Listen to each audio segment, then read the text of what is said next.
Synergy loves company. We have this coterie of rich franchises, the company now, that people want to engage with. I came here to try and continue what Walt Disney and his associates set in motion 50 years ago, which is to experiment with every new and innovative kind of entertainment possible.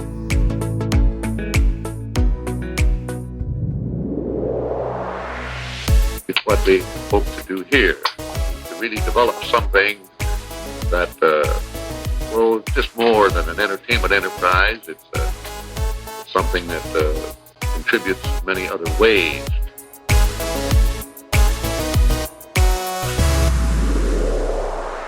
Hey, this is Synergy Loves Company, where we explore how everything connects to Disney. I'm Eric, and I am loving this summer weather right now. It's a great time to hang out at the beach, maybe the lake, maybe even the Seven Seas Lagoon. And I've just been feeling kind of tropical lately because of it. So a couple of days ago, I was literally cutting up a pineapple for a fruit tray, and it made me really want a lapu lapu from the Polynesian really bad. I think my family actually heard me say lapu lapu maybe 45,000 times that day, and I think they were tired of hearing about it. So I had to find someone to help me kind of feel this lapu lapu feeling out. And I wanted to think more about Disney's relationship to Tiki. And I don't really know that much about Tiki beyond that lapu lapu. So I had to find someone who I thought would be the best person to kind of translate Disney and Tiki for me. So keeping me company today is someone to help me sort all this out. He's a Disney fan, first and foremost here. He's a podcaster. He's an author, and he literally just wrote a book on Tiki, New England Tiki. Kevin Quigley, welcome to the show. Thanks for being here. Woo! Thanks for having me. I'm so excited to be here. I'm like, as a fan of the 3028 myself, I'm really excited to have you here. So you're on the 3028, which is a show all about themed entertainment with lots of Disney on it. You're the historian of the New England Tiki Society. I am. That's a pretty cool qualification. And you're the author of that new book that I just mentioned, the New England Tiki. So I'm a Tiki outsider. Can you be my Tiki to Disney translator? I absolutely can be. The thing is that I was into Disney. So I got into Disney late. I was in my 30s when I got into Disney. I went when I was 5. Don't remember anything about it. Went back when I was like 34. And I was like, oh, wait, I love this. And I was very drawn to the Tiki Room. And I didn't know why. I was like, this is so like, kind of hokey and kind of fun. But, I kind of liked it. And then, as time went on, my friend Jeff, Turkey Leg Jeff, to the listeners of the 3028, yes. He said, hey, let's try more Tiki stuff since you're into the Tiki Room. And you like Trader Sam's. Trader Sam's had come online by then. And I love the look of the Polynesian. And so he took me on this like Tiki tour of San Francisco, LA, and Palm Springs when we went on a big California trip. And I don't think he knew what he was unleashing because he was just like, hey, you don't ever drink. You've never drank before. You've had a couple of sips at Trader Sam's. Let's maybe try this stuff out. And I was like, all right. And I did. And I was like, oh, wait, this is a new big thing in my life. I'm going to like devote a lot of energy to this. Nice. Yeah. Tiki is a big thing. It's one of those things that it's bigger than I even realize. I think as I kind of see people online posting things, Tiki drinks. I know you have a lot of Tiki stuff going on in your life where you'll post different drinks that you're making, and I see all the ingredients on the table, and I'm like, wow, I don't even know what some of that stuff is. I will show how little Tiki I know about. I'm a Chicago. I'm from the Chicago area, and I did not know about 3 dots and a dash until you guys talked about it on the 3028. True story. It was in my backyard, and I didn't even know. You got to also try Hale Pele. Not Hale Pele, Hakakiki.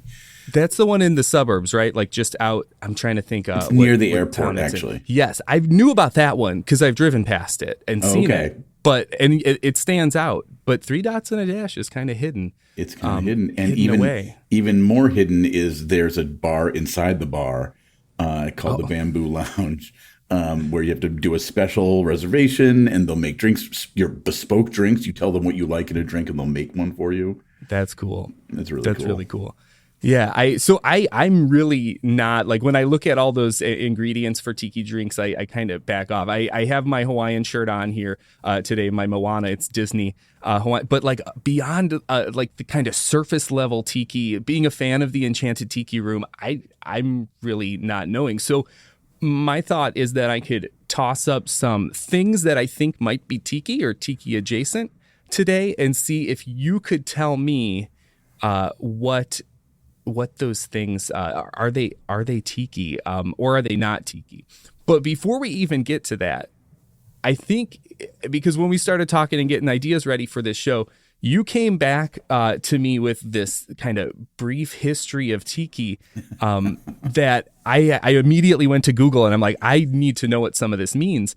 So could you lay it out for us first of like, what is this tiki thing, so that I could maybe serve up some ideas, Disney ideas to you? All right. So it's a very brief history of tiki. So 1930s, Prohibition's over, and this guy named Don Beach, that's not his original name, but he took this name legally. He created the first Don the Beachcomber, which became like the locus of what a tiki bar is, but it wasn't tiki yet. There were already these tropical bars, these bars called hurricane bars, named after the movie The Hurricane. But he wanted something a little more immersive, to really feel like you're in the South Seas. He was a big traveler. He was a rum runner. And he was an adventurer and wanted to have that feel of the South Seas. As soon as he did that, Trader Vic's got into the whole thing. Vic Bergeron created the first Trader Vic's, and did it instead of like a relaxing thing. He was like, oh, this is like a trading port. Then boom, boom, boom, World War II happens. And more Americans go visit the South Pacific than ever before. And so they have, the terror of the war, but they also have these memories of the islands and how tranquil that part was. So they come back. Everything in the 1950s is very gray, very beige. Everybody wants an atomic family. Everybody wants, you're going to commute into work and forget everything about World War II. So what happens is Stephen Crane, who was an actor, who I believe was married to Lana Turner for a while, he created the very first actual tiki bar. So it was called the Luau, and he put actual like tiki idols in his bar. And so retroactively, Don the Beachcomber and Trader Vic's become tiki bars. They start adding those, and then the whole trend explodes. And what happens is tiki is sort of this mid-century modern, what the modern white man and woman think of as primitive and savage even, which are words that were used a lot in the mid-century. And so you have the super modernism, the Jetsons future that we have over here. And then we have this like look back to the past, because nobody wants to be in the present. Everybody wants to be past and future. And for some reason, those two things, futurism and like primitivism or originalism, sort of merge together and sort of become this huge trend that takes over the world, at least the U.S., starting in California and then going across the country, and then sort of peters out around the early 70s when things like Vietnam happens and people are like, oh, we've been doing all this fun stuff with grass huts and everything, and now we're seeing them being destroyed. And then disco comes in, and that's the next big trend. And everything goes away for a while. And then for some reason, in the early 90s, it starts coming back.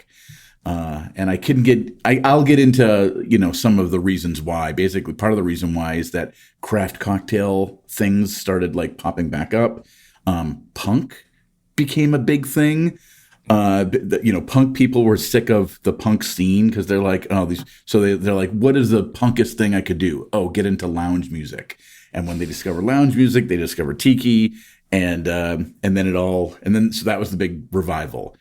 And we're sort of in a third wave now, but I'll talk about that a little later. So that is the basis of tiki. Awesome. So there's these waves of tiki, waves from the ocean here, but we've got these waves of tiki. And so we'll kind of figure out where some of this stuff kind of fits in, maybe even through those waves, but also thematically where it might fit in. So I kind of categorized my thoughts of like what might be Disney Tiki things. And we're going to figure out, of course, what is it? Is it Disney Tiki? Is it Tiki at all? Am I off base? That's kind of what I want you to help me understand. So I thought I would start with the things that are the most Tiki, in my opinion, that I'm Right. like, it's Tiki. I know it when I see it, and I'm pretty sure I got it there. So I'm going to call this first category we look at as classic Disney Tiki. I talked about the Lapu Lapu. Let's go to first start with the Polynesian Village Resort. Hardcore Tiki. Yeah, this is where, okay, so this is sort of like the end of where Disney takes its original Tiki movement from. Tiki movement originally starts in the 30s. That's pre-Tiki. And then the 50s is really where it takes off. Original Disneyland. 1971, when Walt Disney World finally opens, that's sort of the tail end of Tiki. And it's a little fascinating to me to realize that they decided to do this hotel in this style because things were already petering out by then. I'm so happy they did. Right. Yeah. It's a great resort. Yeah, it's a great resort. It's the one I want to stay at the most. It's hard to afford, but yeah, it's full on Tiki. They did the longhouses named after islands in the South Pacific. They also originally did one called Bali High, which isn't real. It's from the musical South Pacific, which was a big influence on early Tiki. Well, there you go. Yeah. And, but yeah, the look, the thing about Tiki is that there's sort of two things about Tiki. One, the original real Tiki, I think it comes from the Marquesas. And, it's basically, we have the Adam and Eve story. Tiki is basically Adam and Eve in the original Polynesian, so it's the first man. When America got it, we decided to interpret it as many ways as we could. And so, we have the original South Pacific, idols, and, we revere those. But then we also have like ersatz idols. We have like, Americans would start doing carvings to sort of look like them, but not be of them. And so we take Tiki into a completely fantastical direction, where it's suggested by the real stuff, but becomes very Disney and very, interpretive. The way that we talk about Tiki is the way we think about it nowadays. It's all made up. None of it's really real. And so when you talk about the Polynesian Village Resort, it is suggested by Polynesia, but almost everything there is like fake Tiki, is like what mid-century modern Americans thought of as Tiki. So you'll see like carved idols, but they're all like Disney idols, and the bar, I keep forgetting the name of the bar that serves Lapu Lapu. Tambu Lounge? Tambu Lounge. I think of Trader Sam's and I keep forgetting Tambu Lounge, and I love Tambu Lounge. In fact, I had 3 Lapu Lapus at the Tambu Lounge once, and I couldn't remember how I got back to my hotel room. But you got back. And I did get back. Turkey Leg Jeff was with me, and we were having a great time. That sounds good. It was really good. But yeah, so they want you to feel fully immersed at the Polynesian Village Resort. That fountain that used to be there in the middle of the lobby, that was very Tiki. What a Tiki bar or a Tiki restaurant would have. Okay. Yeah, in the 50s, 60s, and early 70s, there were these Tiki temples that were across the nation. There was the Mai Kai in Florida. There was the Kahiki Supper Club in Columbus, Ohio, of all places. Oh. Yeah, we had the Kowloon up here, and these giant places would have these massive water features, and they would have all these rocks to make it feel more tropical. So what happens when and a lot of other there's a lot of Tiki hotels, mainly in California, hotels, motels. So you would go in and you would see all these huge water features, and so that's what that was supposed to evoke. When they get rid of that and they change the porte cochere in the front and put the shruggy, that is that is We're making the shrug, of course. making the shrug only here. hearing this. That actually is much more indicative of the Tiki revival. The revival really didn't, not a lot of times did the whole like giant water features. They were a little bit more minimalist, but they were still evoking that whole feel. So you look up, you see the fish floats, you see Shruggy in the middle, you see the sort of bamboo furniture around. It's a little bit more minimalist, a little bit more 90s and early aughts, but still very Tiki. And they're just different ages of Tiki. Nice. And going with that kind of ages of Tiki, waves of Tiki, and kind of, you talked about some things that left the Polynesian that were pretty hardcore Tiki, but then some things that came back. We have at the Polynesian and at the Disneyland Resort, the Trader Sam's bars. So we have Trader Sam's and then the Grog Grotto. And so from what I understand, based on what you've taught me so far, is that those would be part of that new revival stage of it, but they're very interactive.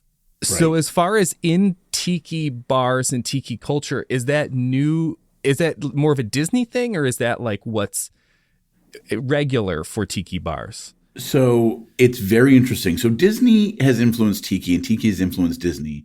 It's been a symbiotic or synergistic relationship since the beginning. When I first went to Trader Sam's Grog Grotto, I was like, oh, so this is what a Tiki bar is. And generally, original Tiki bars didn't do that.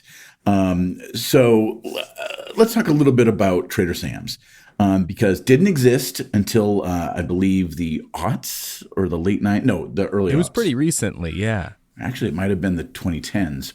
I'm talking pretty recently, and it's like that's at least 10, 20 years ago, but that's how my brain works. But anyways. We lost 3 years. Anyway, so what happened so when the Tiki revival was first coming up, the punks, the cocktail revival, these two Disney Imagineers, Kevin Quigley and Jody Daly, did this presentation at the Anaheim Public Library called Native Drums in the Orange Grove.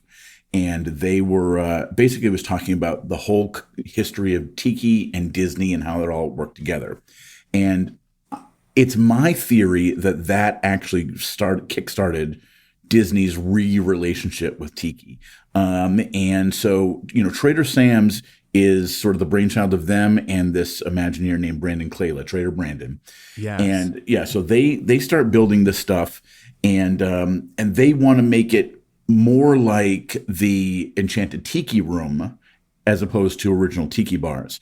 Now, what happened with that is Tiki bars of the revival started now doing more interactive stuff. And you'll see it in home bars too. If you say a word or if you order a certain drink, if you order a zombie, everything goes dark and all the cast members become zombies, all the bartenders become zombies. Or, you order a Nautilus and dive, and everything turns blue. That has happened. That's happening a lot more since Trader Sam's, but I believe they either originated it or popularized it. That whole interactive thing wasn't part of the original Tiki movement. Okay.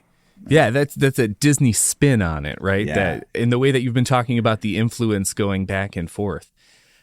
So you did mention another thing that is probably the most Tiki Disney thing, because it's right there in the name, the Enchanted Tiki Room. So let's go into the parks and let's talk about the Enchanted Tiki Room. And there's of course the original, and then there was that thing that happened with the Enchanted Tiki Room when it had new management, and then it had it's kind of come back around, but in a smaller form from what it originally was. So what makes that Tiki for us? So this is the whole thing. So the Enchanted Tiki Room becomes the sort of like ground zero for what Tiki is for a lot of people. And it's so strange. It is bizarre, the Enchanted Tiki Room, because so we had already had Tiki bars, coming back from World War II. Tiki bars have become a thing. Walt actually would drink at, places called the Royal Hawaiian and like local things. This is where he gets the idea to do the Tiki Room. He originally wants it to be a restaurant, but non-alcoholic. So what's happening are a few things. One, he wants to build a new restaurant that's tiki related. Two, he wants to utilize this new concept of audio animatronics. Well, how do we do it? We could build he'd seen this mechanical bird in New Orleans. This big story that everyone knows. But he saw this mechanical bird in New Orleans and said, hey, I want to build that and I wanted to make it a show. So the two ideas sort of connect. So this is where the idea of having like macaws be the MCs of the show. The idea to have them different nationalities and none of them South Pacific, no one knows. That's weird. It's a whimsy for Walt.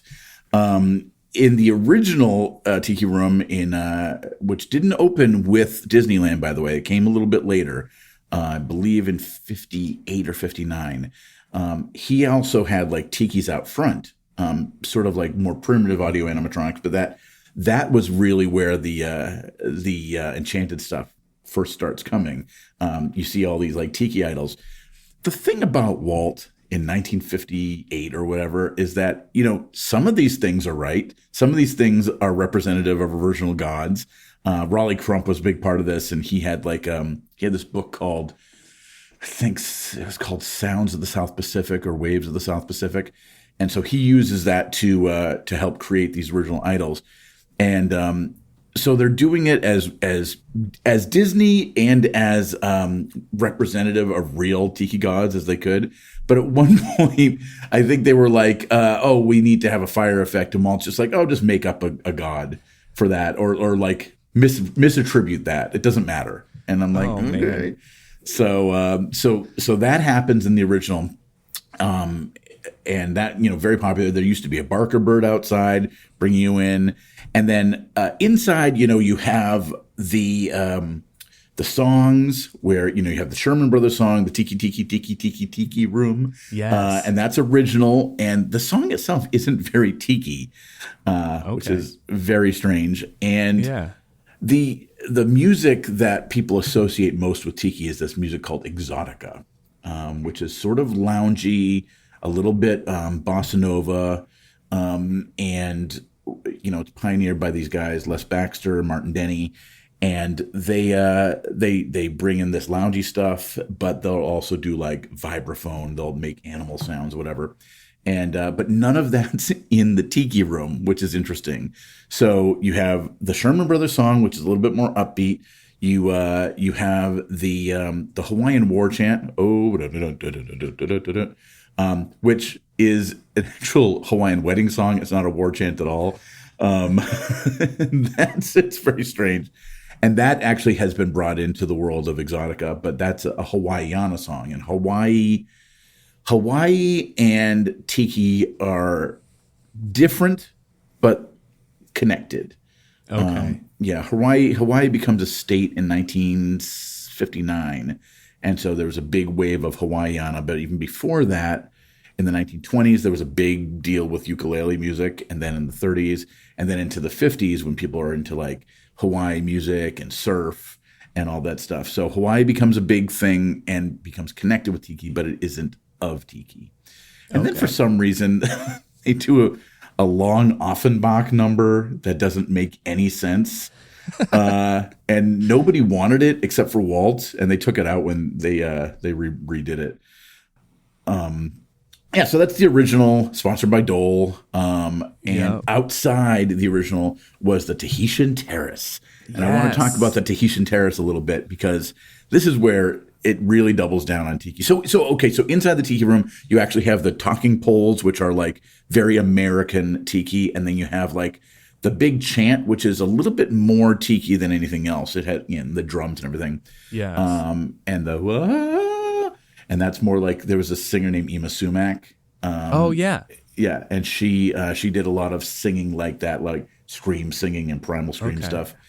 But then you go outside of the original Tiki Room, and there's the Tahitian Terrace, where there's a full luau. Well, not a full luau because those are 4 hours long, but a truncated luau. Yes. for guests, of course. Yeah, not to use their whole day at the luau. It's a 45-minute luau. But there's like good food. They have non-alcoholic like punches that you would similar to like a mocktail at a tiki bar. There's fire dancers. It's really, really cool. I think that one was sponsored by Stouffer's. And yeah, On so you brand, have this, I guess, or something. Yeah, exactly. I don't know. Sure. But so yeah, you could leave the tiki room, and you had to get a special ticket for it, and then you could go out and like do a special ticket for the Tahitian Terrace, and so that was a really cool thing. And then eventually the Tahitian Terrace goes away, and Aladdin's show comes in and isn't popular. And then what comes in after is the Tropical Hideaway. So I know I'm bouncing everywhere around here. No, that's perfect. I kind of wanted to go that way and out of the Tiki Room to the Tropical Hideaway next. So that's perfect. Well, so the Tropical Hideaway, it's interesting because when the Tiki Room opens in Walt Disney World, in Magic Kingdom, 1971, it's called. Is it called the Tropical Hideaway? The Tropical Serenade. Tropical right? Serenade. And then so they have that until the 80s, and then Michael Eisner said, "Hey, nobody likes this anymore." Wrong. He's like, "It's so corny and so square. We're gonna like bring in we're gonna use synergy." And we're gonna. Sometimes synergy is great. Sometimes it's great. Sometimes not so great. And so we're bringing in Zazu and Iago, and they're just screaming over the original Tiki Room. It's really unpleasant. I remember that one. It was. Yeah, and so it comes back. There's a fire at the under new management. Enchanted Tiki Room under new management. There's a fire, and. No one knows how that fire happened, but I think a lot of people are happy about it. No. Oh yeah, A+ fire. Thank you, fire. And so the original Tiki Room comes back, and it's not called the Tropical Serenade anymore. It's called Walt Disney's Enchanted Tiki Room. So that Tropical Serenade gets mentioned in both Tiki Rooms, and it's very similar to the one in California. But going back to it, the Tropical Hideaway opens up at Disneyland, and it's sort of outside where the Tahitian Terrace used to be. And this is what I would think of as third wave tiki. So we have the original, there's pre-tiki, then there's the original tiki thing that happened in the late 40s, early 50s, and that continues into the 70s, goes away late 90s, early 90s to late 90s. The revival comes in, and that's sort of where we get eventually Trader Sam's.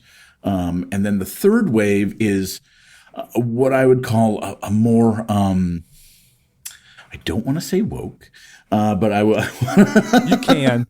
It's sort of a woke. It's basically it's tiki, but far more respectful of the very original, Gotcha. Polynesian Islands, South Pacific stuff. And so we have the feel of tiki. We have Rosita, she's out there. We have it's a connection to the Society of Explorers and Adventurers, which is great. Dole Whip. It feels like a more modern tiki bar and tiki space. But it's not utilizing tikis themselves necessarily. It's not saying, it's not really using the whole Polynesian pop thing, which is the term coined for what tiki was in America. Okay. Polynesian pop, and that was coined by the guy who actually wrote the book on tiki before anybody remembered what it was. It was called The Book of Tiki. His name is Sven Kirsten, and he coined the term Polynesian pop. Polynesian pop. Yeah, it's cool. So I would call Tropical Serenade very much tiki. Okay. But it is definitely part of a newer wave. So when tiki bars open now, you sort of make a decision about what you want it to be, what a restaurant, what a bar wants to be. Do you want to be adherent to the original? Do you want to actually do you want to like bring in actual history? Some bars actually want to be a little bit historically accurate and talk about actual like Marquises and Bora Bora. And what's interesting about tiki bars, a lot of the more modern ones, is that they care more about Polynesian history than people who get angry that they're appropriating Polynesian history. It's very strange. But there's a fine line to walk too. This is the whole tiki thing is, is it appreciation? Is it appropriation? Or is it something, a third thing sometime? And the thing is that sometimes it's all of those things. That third thing is, are we just talking about a completely made up fantasy that's sort of based in a reality? And most of the time I would say, yes, this is all fantasy. When you're making a tiki bar, when you're making a tiki space, the whole concept is you want to be authentically inauthentic. You want to adhere to the fantasy concept of what tiki was, not necessarily the original what really was. So is that appropriation? Is that appreciation? That's a bigger debate. For sure. Yeah. But what you said there is kind of being authentically inauthentic, I think is one of those trends that happens through a lot of Disney's themed entertainment, in that we're creating like the movie version of the space. And one of those spaces where a lot of what we've been talking about is Adventureland, which has been in both in both American parks for sure. They're the ones I'm more familiar with. And I know we have a giant, magic carpet one in the middle of the Florida one, but we have, magic carpet of Aladdin is interesting choice there, but it's there.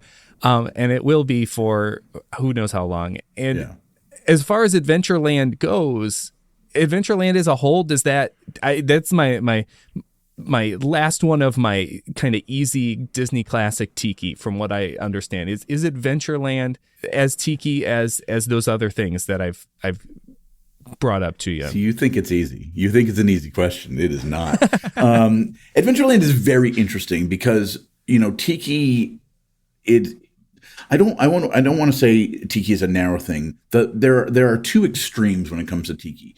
There's the extreme that says tiki can only be this one thing, and there's the extreme that says tiki can be anything. And generally what happens is it's somewhere in between. Adventureland is like, you take a ring and tiki, like hardcore tiki is at the center of that ring. Adventureland is probably in the second ring around it. Okay. Original tiki and ideas of it, explored different areas of exoticism. So what was exotic to American, white middle-class Americans back in the 50s? Yes, the Polynesian islands, but also like jungle areas, and Africa and parts of Asia, India. It makes sense that parts of Adventureland would be seen as tiki, but it also crosses over into like the age of exploration. The Jungle Cruise is sort of like that. We're going down the Jungle Cruise and we're seeing all these animals that we're seen as exotic. That's more of an Asian feel. There's some Africa. You're going down the Nile, and then you go to Asia and Cambodia, so there's some of that in there. Indiana Jones ride is some of that, but it's not hardcore tiki. But the thing is that you can go into a tiki bar and see Indiana Jones stuff. You can see Goonies stuff. Yeah. So I wouldn't have expected that. There's one tiki bar that's all Goonies, and I think it's in Ohio, in Oregon, which makes sense. But yeah, Indiana Jones, because that's set in the same like era, and then there's the whole exploration, exotic, savage, that whole thing. That sort of thing. And then you have something like Star Wars Tiki, which I don't really want to super get into yet, at least. No. Yes. Star Wars Tiki is its own thing. Okay. But then, it's funny because Tiki. So very briefly, let's talk about classic monster movie type things. You wouldn't go to a Tiki bar and expect to see a Frankenstein or a Dracula. But if you see a creature from the Black Lagoon, that is Tiki. I don't know why. I don't know why. Sometimes you just don't know why. So when you go into Adventureland, the pirate stuff is adjacent, but not really tiki. The Jungle Cruise is closer to that.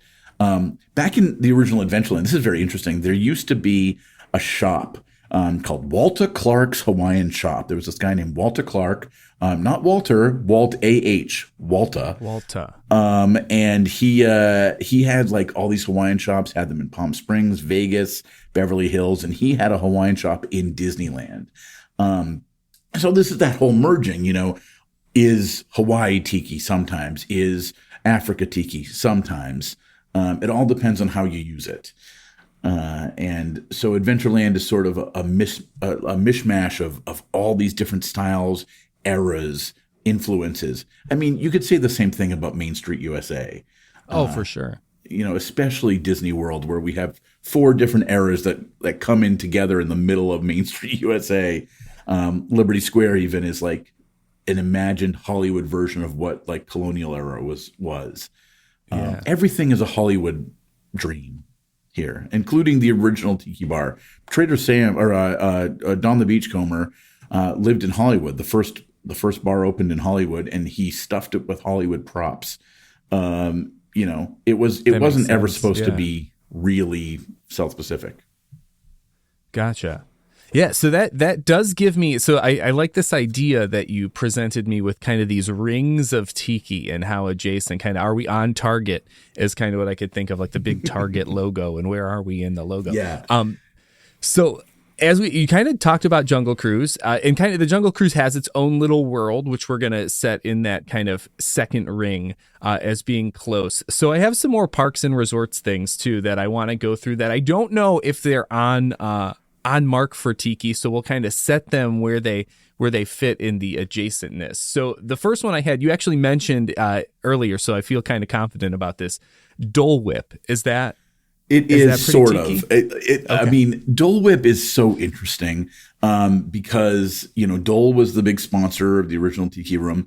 It is a Hawaiian-based company. They have the whole Dole plantation out there, yeah, I would say, if a lot of Tiki bars serve a version of Dole Whip.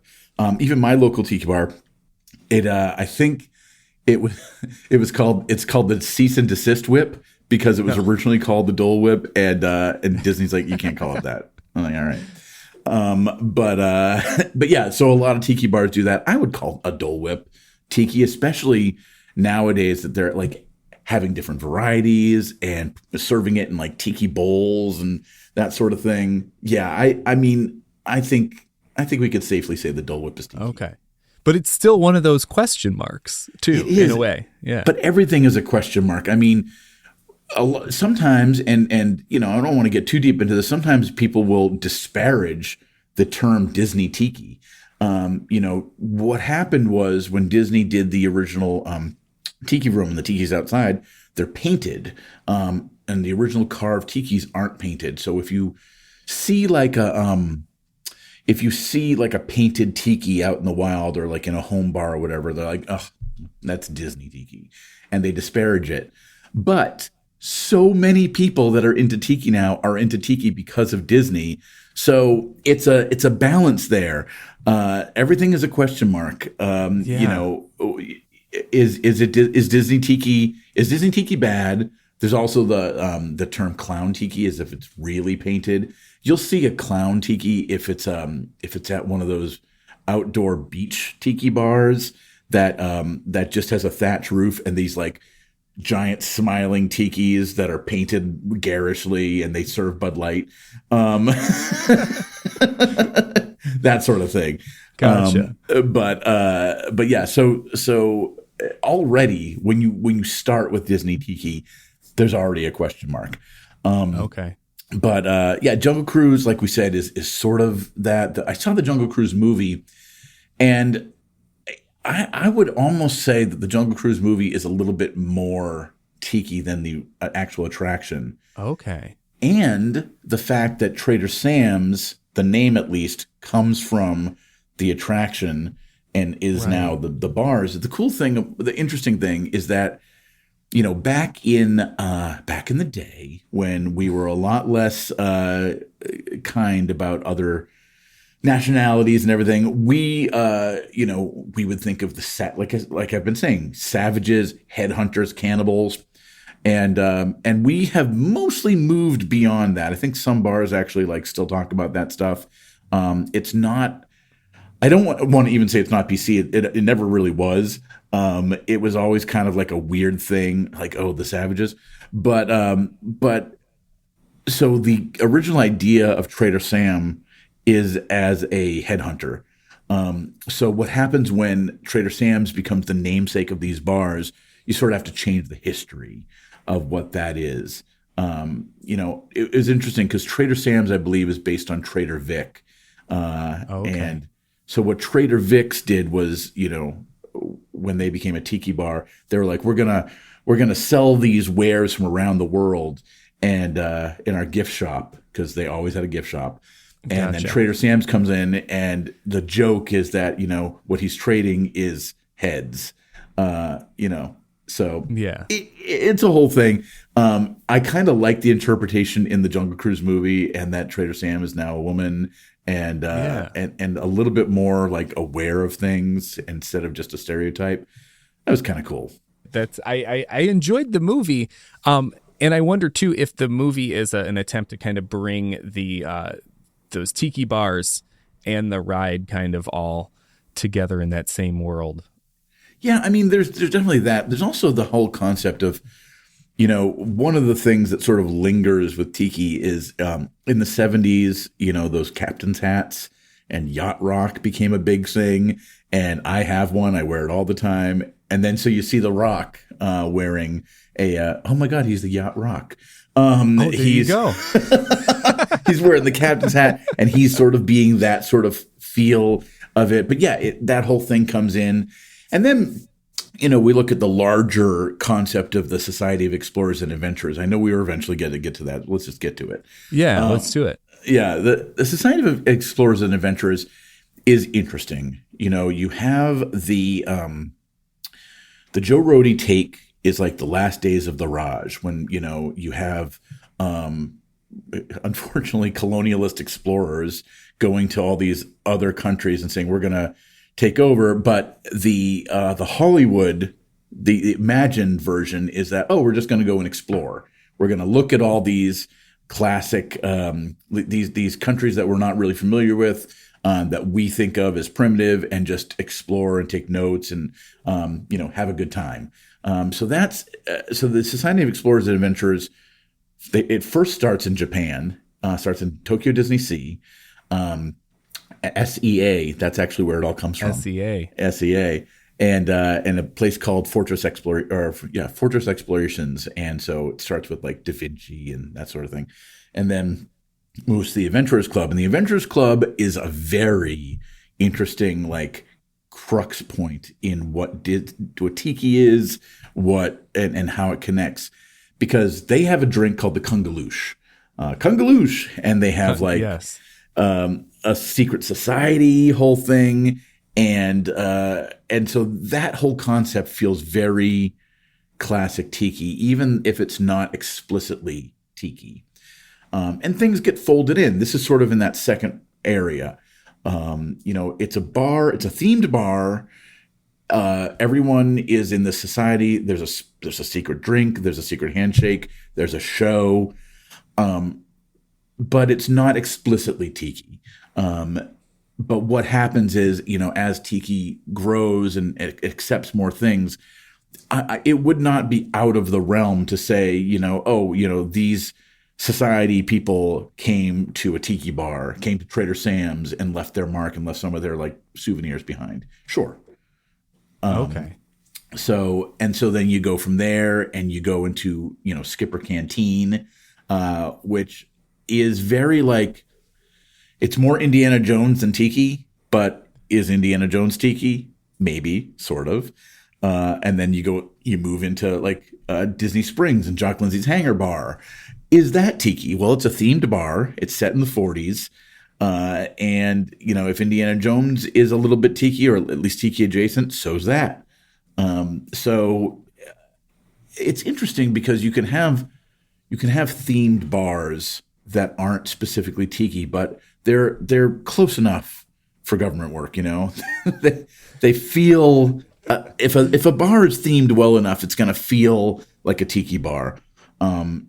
There is Sven Kirsten I talked about, he wrote the Book of Tiki.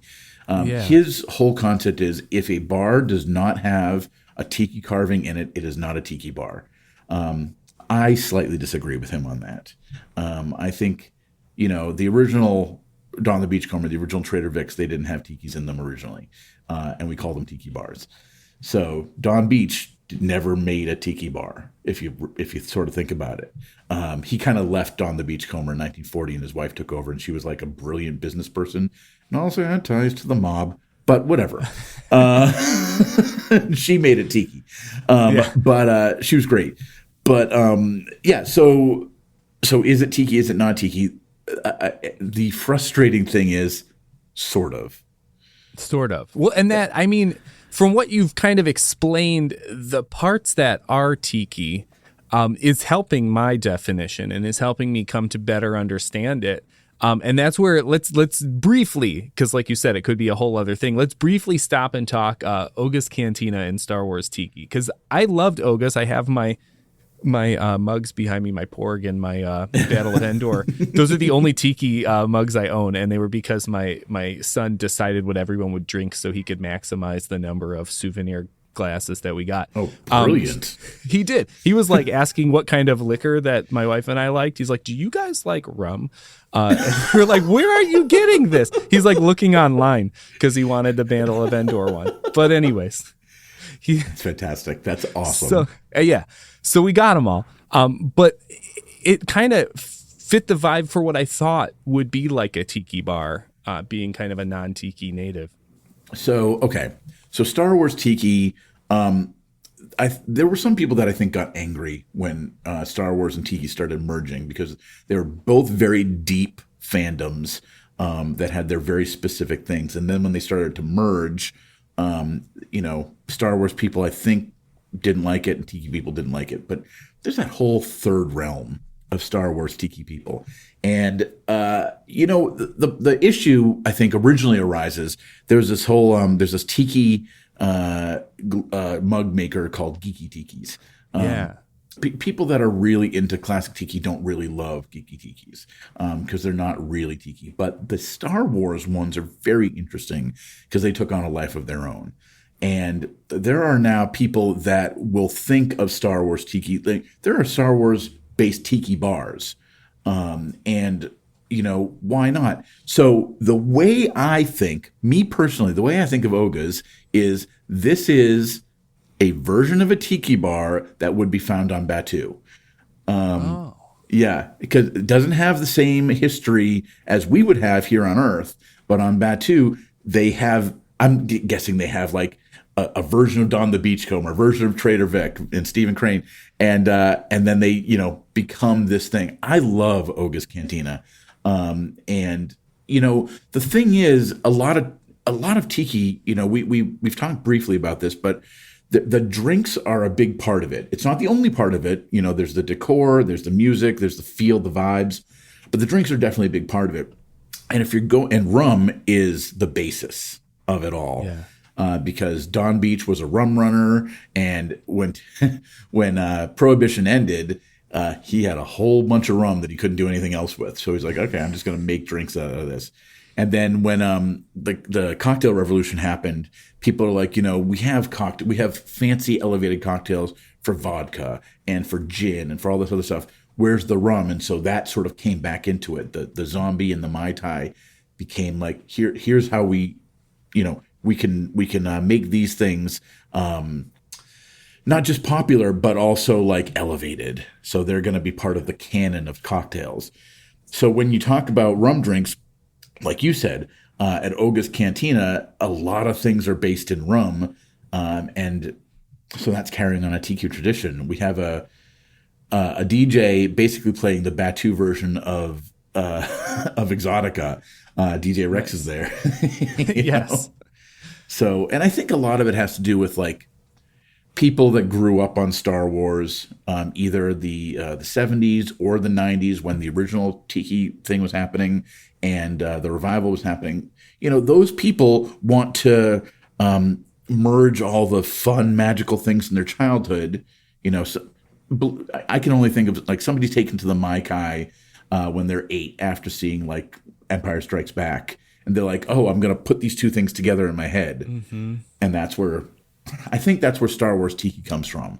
Gotcha. Magical eras that are just merged together.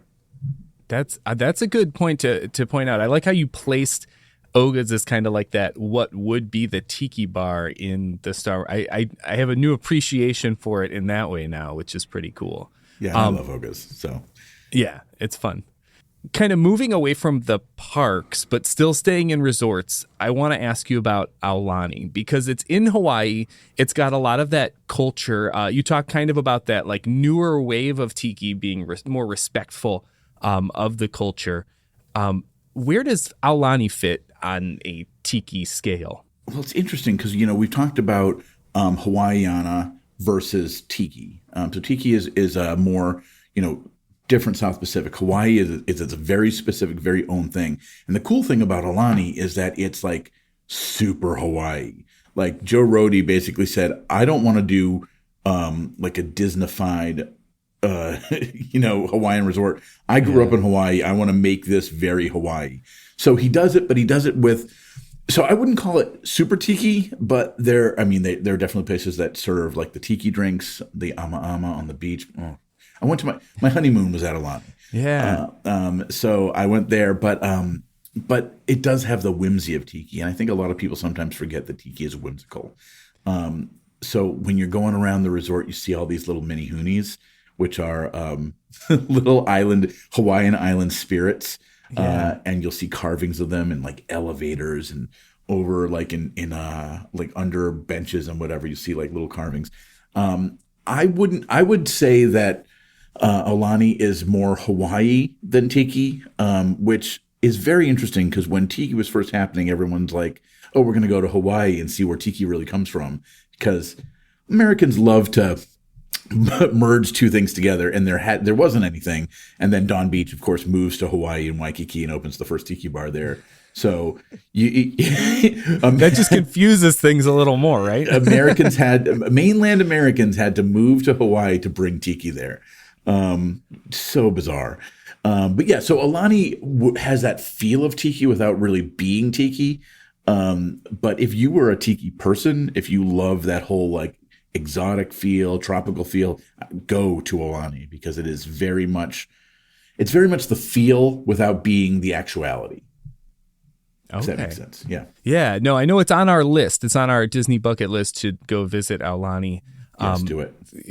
As soon as we possibly can. We've got other Disney trips coming up, so it's not on the forefront right now, but it's on the list. So we'll have to get ourselves out there. So you kind of talked about Hawaiiana, and I have some music that I put on my list to ask you about, but I think I might be able to figure it out. So you could tell me if I'm doing good with these picks and see if I can Kevin Quigley guess them here. All right. So the first one is I pulled out my favorite, Annette Funicello, had an album, Hawaiianette, featuring the big hit song Pineapple Princess by the Sherman Brothers. It was on Buena Vista Records. I love me some Buena Vista Records. And I put it on there because before we started talking, I was of that mainland American, as I am, to think that tiki and Hawaiiana, is that how I say it? Yep. Were kind of one in the same. And I'm kind of mind blown from this. So I would say that Hawaiianette is not tiki. It's Hawaiiana. Well, what are you going to say? Oh, buddy, I don't want to burst your bubble here because you are almost 100% correct. You are 90% correct. That's good. Yes. Yeah. But the thing is that, tiki was first coming of age in America in the 50s. And that's when surf culture and hot rod culture and Hawaiiana were all huge. And so some of that stuff merged. So I wouldn't say, this is going to sound weird, I wouldn't say Hawaiianette is tiki, but Pineapple Princess is tiki. It became like one of those tiki anthems. Yeah. So if you're listening to like a tiki radio show, you are likely to hear Pineapple Princess at some point. It's weird. I used to, during lockdown, I went to this this tiki thing every Saturday. It was called Quarantiki, and it was like an online show, and every week they would play Pineapple Princess, and yeah, like I'll listen to this this show called Digitiki, and the who runs it. Digitiki is the guy's name, and Quiet Village is the name of the show. If you like Hawaiiana or tiki music at all, and they've played Pineapple Princess, so it was a way to capitalize on the surf movie culture. Like Annette later on goes on to be in Beach Blanket Bingo, which you wouldn't consider tiki, but there's a book recently that came out called Hollywood Tiki, which talks about tiki movies, and brings up all these surf movies and whatever. So surf culture, hot rod culture, Hawaii culture, it's not tiki until it is. Gotcha. It's like a big weird Venn diagram with all these bubbles that kind of link over in awkward ways to make what it is. Oh, yeah. So in addition to our target, we have these Venn diagram bubbles too. Oh yeah, it's so weird that like it can reach back into the 1800s with the like golden age of adventure, and then into like 1950s surf culture, and both sort of work, even if they're not the exact thing. And it makes something new. It makes something new, and it sort of all makes sense. And Annette, I mean, we just love Annette. So we can hold her up as like a sort of a tiki goddess if we really want to, and I think we want to. Yeah, I like that. That. So I was valid in putting it on the list, but I was also kind of right in saying that it was more Hawaiiana than tiki. Okay. You were right in both ways. I'm going to give myself a check mark for that one. It was good. I'm going to try to guess this one too. We have another, it's kind of a weird little thing that popped up. It didn't get as much acclaim as something more like the Disney soothing piano that I know a lot of people like to listen to when they study and do stuff like that. But in the same vein, Disney released a series called Disney Ukulele, and it's different moods, and it's Disney songs performed on the ukulele. And I was originally thinking this was more tiki, but from what it sounds like is ukulele isn't necessarily tiki. And maybe a little bit more of that Hawaiian, the Hawaiiana. But I also know that the ukulele didn't originate in Hawaii itself, and that's kind of a port in from, I think, Spain, right? Yeah. But it becomes known as a Hawaii thing. Like I mentioned, I think briefly before, that in the 20s and 30s, ukulele music became a thing here in America. Bizarre. When I was starting to do research for New England Tiki, I found that out, and I was like, what? And there was a trend for Hawaiian music back in the day, like way in the 20s and 30s. And so that was a Hawaii thing. The thing is that, it comes into the 50s. People are playing ukuleles. I think it is known more broadly now as tropical. So I think that, if you go to a tiki bar and start hearing ukulele music, especially that Somewhere Over the Rainbow and ukulele, like everyone thinks of that. Hawaii, yes, but also I would consider that tiki. Sure, I don't see a problem with thinking about Disney interpreted by ukulele as tiki. I think that does work. I think it would work more if it was like the whole vibraphone, the whole concept, or even surf music. But ukulele works. Okay, I think we can. I mean, that's more Hawaii, but it's also like, yeah, why not? Sure. Gotcha. Okay.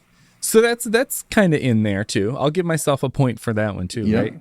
Yeah. All right. So my next category that we could go through kind of quickly, and I think this is going to give the Disney, like the Disney movies fans, we're going to go into movies and films and short films, it kind of give that a sense of tiki from that angle here. So I've got a list of movies that I thought might have the tiki feel to it. And of course, remember, when I made my list to ask you about, I was one of those mainlanders who assumed that Hawaii was tiki, and I've learned something. So some of these you might be able to be like, yep, Hawaiiana, let's put it on the list. For Hawaiiana, not necessarily tiki. I'm going to blow your mind in just a second. Are you? Yeah. Oh, I'm glad. But I have my little Stitch here, and so I got to ask first, Lilo and Stitch, is it tiki? It's in Hawaii on the beach. Oh boy, man! So Lilo and Stitch is Hawaii, not super tiki, except Elvis, of all things, is tiki.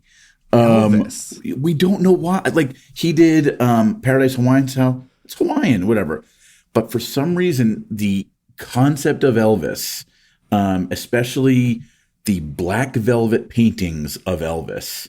Black velvet painting is a very big thing in Tiki. Oh, okay. In addition to the drinks, the vibes, exotica, there's a whole concept of lowbrow art. So, and a lot of that lowbrow art is like black velvet painting. And Elvis, of all things, has become known as part of a black velvet painting thing. So, not necessarily Elvis's rock era, but like his Paradise Hawaiian style, Blue Hawaii, terrible movies, great soundtracks. But you have like the whole island feel there. So when you relate that back to Lilo and Stitch, I mean, it is Hawaii. It's not super tiki, but the Elvis connection, Elvis from from Nashville, for some reason is a tiki thing. I'm reading this book right now called Polynesiacs Tiki at Home, and the number of people who have Elvis pictures in their home tiki bars is just kind of blew my mind a little bit. Yeah, I don't know if I'm more confused now. You are. We're all confused. than when we started, because I thought I was getting the grasp on it, and then you brought up Elvis, and now I'm confused again. Let's go to another one. It doesn't really make sense. And okay, I think I know what you're going to talk about next, but go ahead. Yes. What about Moana? Oh my God, super tiki. Super tiki. Super tiki. Yes. It's South Pacific. The whole Tafiti, that whole thing. Maui as being a demigod. Just all of it. All of it's tiki. It's hyper tiki. And now you're going to get mail from someone saying, Kevin's absolutely wrong here. Moana's no way tiki. Well, and that's where I was, this was one of those ones where I was trying to get something from you, because I was thinking that Tiki might say no, as I'm saying, big Tiki might say no. That's that. But Big Tiki might tell me Moana's not, because it's not that. How did you say it before? Kind of like the idea of what people think it's supposed to be, as opposed to what it authentically is. So what? Yes, agreed. But okay. Moana is a mainland Americans' version of what the classic, the legitimate tiki stuff is. So in the original, like in Tahiti and in Bora Bora, no one's singing "How Far I'll Go." Nobody's singing "You're Welcome." Well, yeah. So this is like, it's still, no one's singing "Shiny," which is one of the best songs ever. Oh, that's a good one. It's one of my absolute favorite songs, literally of all time. But nice. So here you're still taking the classic, the original tiki and translating it for American eyes and American ears. Even though we're going original. So I would hold up Moana. There's a reason why I didn't really object to Moana coming into the Polynesian Village Resort. The new building in the Polynesian Village Resort, I don't like at all. Yeah, I gotcha. Not a fan. But I've seen like artist conceptions of the inside of the rooms, and that works for me. Okay. And we're just gonna. I'm starting to adopt a wait and see version of what it actually looks like, because Moana being like the statue in the middle of the lobby, I'm totally down with. Fully 100% okay with. So yeah. But then we get into stuff like, and I think you were going to mention the shorts. So we're just going to go quickly through these. Can we head to head these two shorts? Because I have a classic one and a modern one. And one of them is an original Mickey short from 1937, The Hawaiian Holiday, which I think you guys even talked about on the 3028 before. And then the other one, and I'm going to say it, let me see, I tried to get my pronunciation here. Kualei Melody? Is it how you say Kua? Kualei? Kua. Kaualei Melody, which is one of the kind of Paul Reddish newer Mickey Mouse ones, where Mickey's trying to figure out a melody. on his ukulele to kind of meet up with Minnie through this kind of Polynesian, maybe Hawaiian adventure. Yeah. So the original Hawaiian Holiday, and I have to tell you, I haven't watched it in a while. That's okay. But basically, it's based on Walt's trip to Hawaii with Lillian, and it's fine. It's very Hawaiian. It's I would call it like proto tiki. This is what people thought tiki would be. But because it's so early, this is around the time that Dawn the Beachcomber's first opening. This is there's no Trader Vic's yet. This is like super early. So tropical more than tiki. Ku'u'ulei melody, very tiki. It is, when this first came out, I was like, ah! I was in love with this. Yeah, this felt like the Tiki Room come to life for me. I nice. Loved everything about this. So this is the one, when it first came out, thousands of people wrote to me and they're like, you need to see this. And I'm like, I don't know. It's good. And no, it is very tiki. It uses the Tiki Room, the actual Tiki Room. It makes me so happy. So if we want to talk about the encapsulation of Disney Tiki, this is where we should be. Okay. So that's a step in the right direction. Very much. I wasn't necessarily expecting those two to go that way, but I get it now. Well, I mean, I love the new Mickey stuff. I think it's great. I'm a big fan of it. I know some people, that's polarizing. Some people absolutely hate it, but no, I'm a big fan of them. I always crack up. We'll put them on and I just laugh, and they're good times.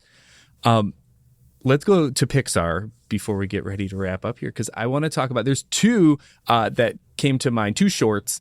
One of them's Toy Story's Hawaiian Vacation, and the other one is Lava, which has that song, the I Lava You, about the volcano. So Toy Story, Hawaiian Vacation is basically like Mickey's Hawaiian Vacation. It's Hawaii. It's a little bit tiki. It's tiki adjacent. It's Hawaiiana. Second ring, third ring, maybe. Yeah, it's third ring. But Lava is extremely tiki. And so tiki that they've actually made tiki mugs based on these characters. Nice. And I some people didn't like Lava when it first came out. I think people were angry at it for some reason. I don't know why. They're like, it's boring, whatever. And I had to see this several times because it played before Toy Story 3, I believe, right? I'm pretty sure that's when it came in. Yeah. Yeah. And a lot of people saw Toy Story 3 like a bunch. And then they're like, oh, I have to watch Lava again. But now, I loved it at the first, and I love that it's sort of become adopted by the tiki community. And it's a gentle thing, and volcanoes are a big tiki thing, and the Pacific, the whole thing feels very tiki to me. And if you saw the Lava characters in a tiki bar, you wouldn't be surprised. Okay. Yeah. No, that's that. I think I better understand tiki, or at least know where I have my entry points now. Having had this conversation. Yeah. The whole thing about tiki is that you can go in. There are a lot of entry points, and then you hit a point where somebody will tell you that's not tiki, and somebody else will be like, no, that's hyper tiki, and then vice versa. The Star Wars tiki people are like, this is very tiki, and then some people are like, that's in no way. Disney itself as a tiki thing, people will argue with. But the thing to remember is that so many people that are into tiki now became tiki people because of Disney in one way or another. Kevin, after talking to you today about tiki, I really feel like I have a better grasp on tiki. So I'm really excited we got to have this conversation. And if people want to learn more about you and all the cool things that you do, your art, your the 3028, the tiki book you wrote, other books you wrote, so many other books you wrote, where can we find you online? So I am on Blue Sky. I'm Kevin Quigley on Blue Sky. I'm Kevin Quigley's everywhere. So Instagram, Twitter still for now. Right. until that gets Yikes. throttled out. You can find me, look for my name on Amazon, Kevin Quigley. That's where you find all my books, especially New England Tiki. 3028, there is an Instagram, the word 30, the number 20, and then the word 8. And that's on Twitter as well as Instagram. I run the Instagram, Matt runs the Twitter. So there's that. And yeah, if you want to know anything about Tiki right now, that I haven't mentioned, pick up my new book. It's called New England Tiki, and it's available now, and it's through the History Press. It's a legitimate book. I have a legitimate book for the first time in a while. Like in stores. It's actually in stores. You can go find it. So yeah, it's and I may be working on another book for that company. And I'm currently working on a top secret project that I will hopefully talk about starting in the fall or the winter. Awesome. So thank you so much, Kevin, for coming on the show.